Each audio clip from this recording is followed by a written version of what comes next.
एकदा अटल बिहारी वाजपेयी म्हणाले होते की अब हिंदू मार नहीं खाएंगे, तसं आता मी म्हणतोय की अब हिंदू माफ नाही करेंगे. असं म्हणत उद्धव ठाकरेंनी पुन्हा एकदा हिंदुत्वासाठी थेट रस्त्यावर उतरण्याची घोषणा केली आहे. शुक्रवारी त्यांनी मुंबईत एक जाहीर पत्रकार परिषद घेतली आणि त्यातून भारतीय जनता पक्षावर आक्रमक शब्दात हल्ला चढवत 5 जुलै पासून राज्यव्यापी राम रक्षा आंदोलन छेडणार असल्याचं सांगितलं.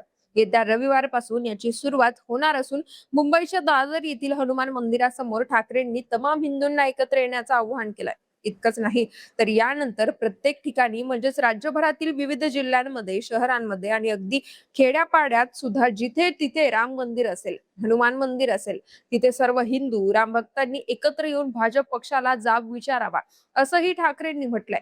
पण दुसऱ्या बाजूला शिंदे गट ठाकरेंविरोधात आक्रमक झाला असून या आंदोलनासाठी काँग्रेसची एनओसी घेतली का?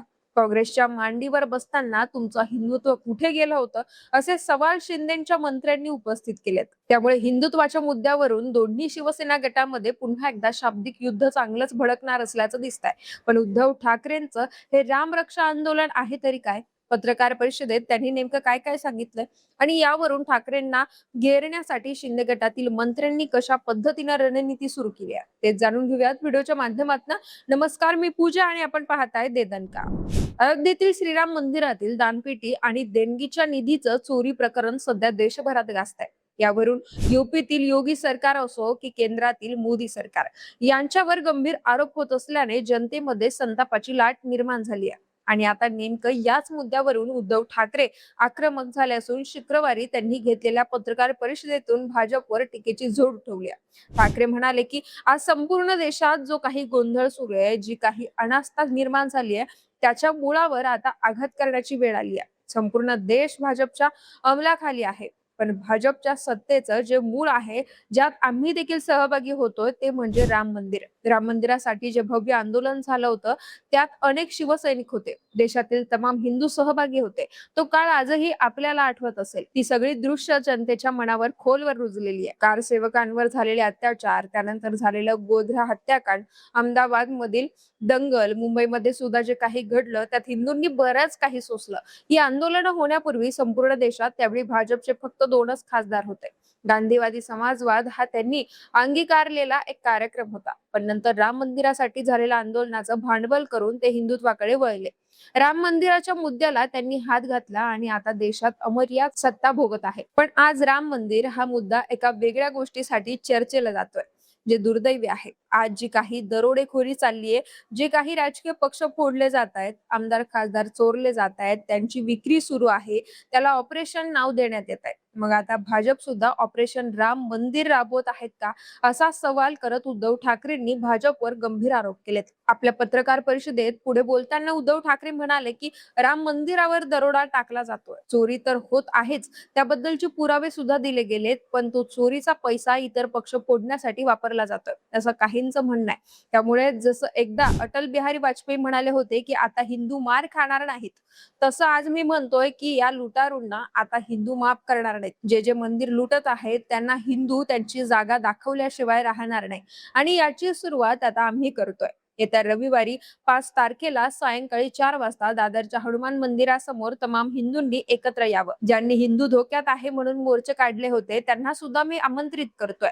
पक्ष न पाहता ज्यांना वाटतंय की राम मंदिरात चोरी झाली असून भाजपला जाब विचारायचा आहे, त्या सगळ्यांनी तिथे यावं. मी स्वतः आणि सगळे शिवसैनिक तिथे जाणार आहोत. त्या ठिकाणी आपण राम रक्षा आंदोलन करणार आहोत. तिथे आपण हनुमान स्तोत्र म्हणू आणि हनुमान चालीसा सुद्धा म्हणू.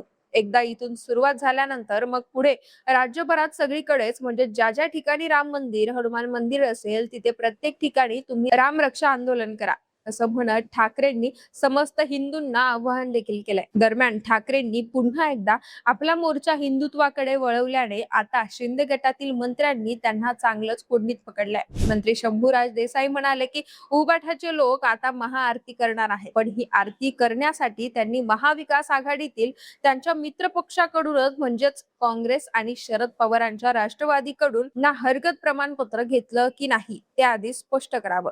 मुख्यमंत्री होण्यासाठी त्यांनी हिंदुत्वाची विचारधारा बाजूला ठेवली. पण आता जेव्हा त्यांना समजलं की महाराष्ट्र आणि देशातील जनता हिंदुत्वाकडे वळते, तेव्हा ते केवळ दिखावा करण्यासाठी हे सगळं करतात. त्यांचं हिंदुत्व कायमस्वरूपी नाही, अशा शब्दात मंत्री देसाईंनी टीका केली आहे. तर मंत्री संजय शिरसाट म्हणाले की श्रीराम, हनुमान आमच्या पाठीशी आहेत असं उद्धव ठाकरे म्हणतायत. पण वेळ प्रसंगी त्यांनी याच रामाला आणि हनुमंताला सोडून दिलं आणि रावणासोबत जाऊन युती केली. त्याचे परिणाम जनता 2019 पासून पाहते. तसंच आता उद्धव ठाकरेंनी आधी अयोध्येत जाऊन राम मंदिर कसं आहे ते पाहावं, कारण तुमच्याकडे आता काही कार्यक्रम उरले नाहीयेत. पक्ष संपत आलाय, म्हणून आता तुम्हाला राम मंदिराचा मुद्दा हातात घ्यायचा आहे, असं म्हणत शिरसाट यांनी ठाकरेंच्या हिंदुत्ववादी भूमिकेवर प्रश्न उपस्थित केलेत. दरम्यान मंत्री उदय सामंत यांनी देखील ठाकरेंवर टोकाची टीका करताना म्हटलंय की ज्या वंदनीय बाळासाहेबांनी शिवसेना काँग्रेसमय होणार असेल तर मी माझं दुकान बंद करेल असं सांगितलं होतं, त्याच काँग्रेस सोबत तुम्ही जाऊन बसलात, तेव्हा हिंदुत्व कुठे होतं? राहुल गांधींनी स्वातंत्र्यवीर सावरकरांना कठोर टीका केली, त्यावेळी तुमचं हिंदुत्व कुठे होतं?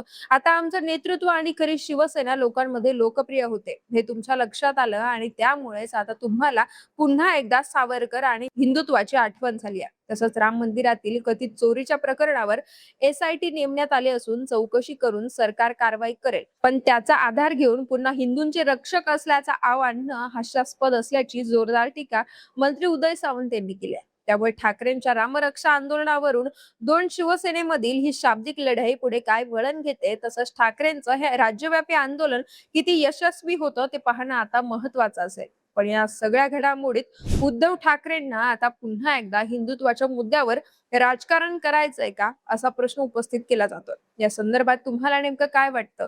तसंच शिंदे गटातील मंत्र्यांनी ठाकरेंवर केलेले आरोप कितपत योग्य आहे, यावरची तुमची मतं आणि प्रतिक्रिया आम्हाला व्हिडिओच्या कमेंट बॉक्समध्ये नक्की कळवा.